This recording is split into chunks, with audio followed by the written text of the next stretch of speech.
Good afternoon, all. So it is time for another year's worth of the Friends of the Library sale. This happens once a year. I actually put last year's haul up for you guys, so I will try to link that in the description below. Last year I got over 50 books, I believe, for $12 because I only go on the last day, and it is fill a box for $6. So it's this size box, however much you can get in that box, which they of course supply the boxes. However much you can get in that box, you can get all those books for $6. This year I only got 40 something books, and that was partially because towards the end I was rushed. But I will go ahead and put some of the clips. I actually got footage of while I was shopping, so I'm going to go ahead and insert all of that right now. So there is actually more left than what I had anticipated. Still not a great selection, but more than I thought. So this is the size of the boxes that you get to fill up. So I filled this one up. I didn't have time to keep looking because of Lakeland's soccer game, so I will probably go back after his game.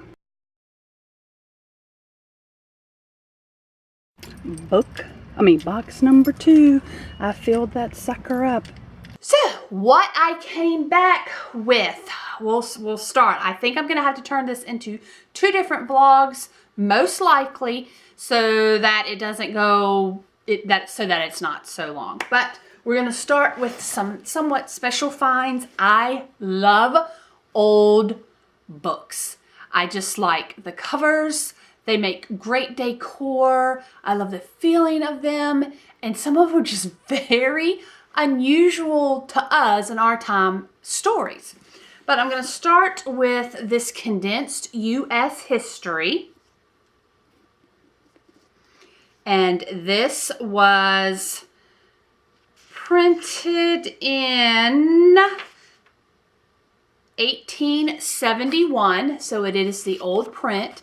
It's actually inscribed with, it says August 1892, Lydia O. Wilson. And then it says something, Indiana. No, it says Indianapolis. No, then it says Ohio. It's hard to read. Sorry, I know I'm rambling on. But it's in pencil. It's very hard to read. So, I love the old maps and, drawings and stuff in books like this. And it's really in pretty good condition, worn around the edges. But it's like I am holding history in my hands in a way, because this book is so old. I cannot imagine how many people have read it, touched it, and how did it end up in a library sale in North Carolina. It's like, the stories behind these books. Now, the Library of South Africa. Now this one's a little it's kind of flimsy right here, starting to tear. It actually has a also in pencil, I'm not quite sure what it says, to whoever it was to. And this is one of the books with those type of pictures. And this, just check that out. Oh, I love those. Okay, and this was 1899, and this, it's not in bad condition, but just, and this is kind of embossed, just the detail that they put into books way back then, before there was book jackets. Now more, detail goes into the book jackets. Okay, some of the accent pieces in part of my house are red. Obviously, you can kind of see from the curtain, the flower, the lamp. There's actually a picture right there that has the red accents. So, this has nothing to do with the story whatsoever. This had everything to do with the cover for decor. But what I found in here, I literally have chills. I have chills because sometimes you never know what you're going to find in a book. I have actually found a key where somebody had cut out part of the inside of the book and hid a key. Where'd that key go to? I don't know. There could be tons of stories behind that, but you never know what you're going to find. Opened this up and this was in here. Whoa, this is a duty tax, a customs, what did I say? A receipt, a duty paid. Receipt to importer for duty paid from 1945, because this book was printed in London. So this was obviously imported from London, and it was, well, England, as it says, to a Mr. William Van Dyke, W.M., back then was obviously William, to somewhere, he lived in Detroit, and it was sent from the Maggs brothers, several books, evidently, because it says books, and the duty was 68 cents. So obviously, with all the books, this sheet was put into the book and was never taken out from 1945. It stayed with this book. That is the type of history that I can't even put into words how that makes me feel. That is like a rush, an adrenaline rush when I found something like this. So obviously I did a little research, and Maggs Brothers, so the Maggs Brothers is a very reputable bookseller out of England. They've even been appointed by the whole royal family.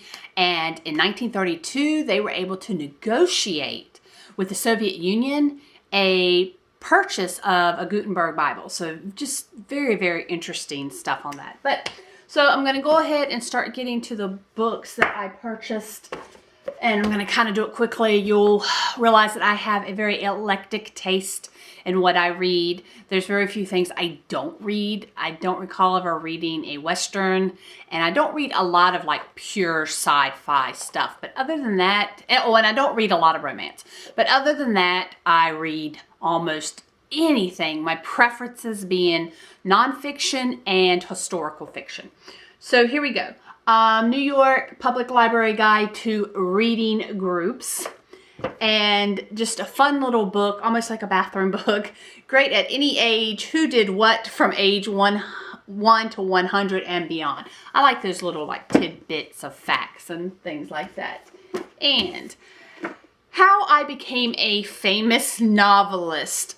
I always like to read about writers because I like reading their books and do a tad bit of writing on the side. This book, first, the cover got my attention. I am one of those like cover buyers. Like there have been times where I have bought books because of the covers and thought, this has to be a great book just because of what's on the cover. Yeah, I'm one of those. So, Conversation, A History of Declining Art. I am also a art lover. So, definitely. And you got to think, these might not be something I would necessarily always buy at this store. But since they are fill a box, you know, what you can fit in the box for $6, I brought home lots. Some of the things I won't be able to show because I actually got for other people that I knew they'd be interested in it and have already passed it along to them. So, humor, had to get it, Diary of a Fat Housewife. Now, you know, things like that you know are going to be hilarious and had to get it. I'm sorry, I just like that humor. Oh, Used and Rare Travels in the Book World. So I'm not a big fan on getting the ones that actually are from the library. Most of these books are donated from other people and they weren't actually in circulation in the library. However, this one was, but I had to get it just because of the book and the story behind it. So yeah, I don't like that. Maybe I can like it. All right, so here we go. Promised Land, 13 books that changed America. Books about books. Yes, always get those. Again, it's another one of these, but you know, books that changed America. I want to know, what do they figure are books that changed America? And, Uncle Tom's Cabin, Walden, The Journals of Lewis and Clark. Let's see, On the Road, The Common Sense Book of Baby and Child Care. Okay, I could see where that book changed the world and how to win friends and influence people. So there's and Adventures of Huckleberry Finn. Okay, The Souls of Black Folk. So there's just, yeah, I could see where those were picked. So this is going to be that's going to be a good educational almost read, because I've actually not read all those books that they're mentioning. Dickens' Fur Coat and Charlotte's Unanswered Letters, The Rose and Romances of England's Great Victorian Novelist. Again, another one of these. My last haul, I don't think I got any one of those, but it is about novelists, and I have to get it. Now, of course, you're seeing this section. You're seeing a lot of these books about this, and that is because they're categorized. So they're in certain types of sections, and yeah, that's why you're getting all those at one time. Oh, again, just love, have no idea what the story is. No clue whatsoever. This is one of those books just for their decorative reasons, because I love to decorate with books. And it's a very unusual, I mean, look, this is your normal book, and this is, look how, like, rectangle this is. That's very good decorating find there. So again, not a big romance type. Wasn't there one more of these? Let's see. We'll get back to that. Another one, decorating. Penguins, light blue, Penguin Island. Now, yes, I will probably read this book. Very curious. I may even read it to my son. We'll see. 1947. But again, great decorating book. So John Sandford, I've read books by him before, and I kind of like, I like his books. So I've never read The Hanged Man's Song. This book by Irving Stone was actually recommended to me from one of the volunteers. So I'm always up for recommendations just based on things that we had talked about that she thought I'd like. Somebody's Going to Die If Lily Beth Doesn't Catch the Bouquet, the official Southern Lady's Guide to Hosting a Perfect Wedding. Again, it's humor. And anything like Southern Lady is always very humorous. So I'm going to check that one out. I got actually a textbook, a science textbook for my son because I homeschooled him. And again, another Irving Stone that she recommended. This is a novel of Michelangelo. So obviously I will like that one. And the Young Folks Shelf of Books, a new junior classics. And I got a couple of these, two of these. One, I love the way they look on shelves, because that's another thing. I really want books that look good on shelves, and this does. But also because they are great, neat stories for my son and I to read together. Definitely had to pick those up. And, oh, it looks like I missed one of the historical books. Glories of Mary. Oh, check this cover out. Oh, yeah, this one's got to be a little more careful. It's actually starting to come apart.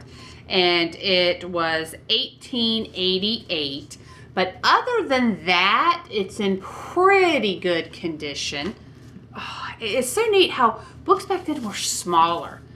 I wonder what the reasoning with that is.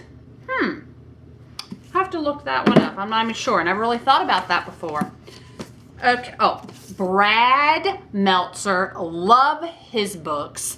The Book of Lies. Now this one, I mean, there's very few I haven't read of his, and this is one of them. And I like his show. I don't know if it comes on anymore, but I've watched several episodes of a show that he had, I believe, on the History Channel, and I liked that show. Ben Franklin, America's Original Entrepreneur. Again, history, John Adams, any of the older presidents, not newer presidents, but older presidents.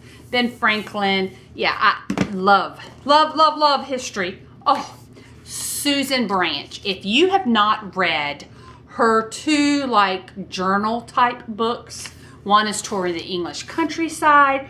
I love her books. She normally did cooking books. That was like her first book, was like a cooking book. But I just love her watercolors. And I couldn't believe somebody had this little journal in there that they hadn't used. So I'll get to fill that in. It's just very whimsical. I mean, when I read her book, it made me want to go to tour the English countryside. So again, oh, what is this? Oh, I thought this was, oh, this is probably a gift. I love giving, this is like brand new, like nobody ever even probably opened this book. But this is Selected Scriptures from Thomas Kincaid. And yeah, just, it's a gift book. Oh, ooh, What Men Live By. Again, great little quick read. I like to keep little books in the car for like if I'm in traffic or something I can shove in my purse when I know I'm going to be at the doctor's office or I'm going to have a long wait in a line. And this is perfect. And Little Writer's Quotation Book. I love quotations. I write them in my journals. I write them in my planners. So I actually got several quotation books. Ooh, The Archivist. This just sounded interesting. It's about a librarian, a man of orderly ways responsible for safeguarding a sealed envelope of T.S. Eliot's letters. So that should be a good quick read. And what's in this book? Okay. Oh, the best things anybody ever said. Again, it has to do with quotes, and I just love quotes. And they actually have some drawings, really neat sketchings in here. So yeah, that will make, oh, and it's broken up into parts when I can look up certain quotes that I need. You can never have enough quote books. So I believe I am going to end part 1 right here because I have this stack of books. And actually, maybe I'll take a picture of this stack of books and make this the thumbnail. Maybe. I don't know. So make sure to check out last year's haul and go ahead and subscribe so that you can see part 2 of this haul and all my other hauls and some decorating videos I'm putting up and things like that. So until the next page.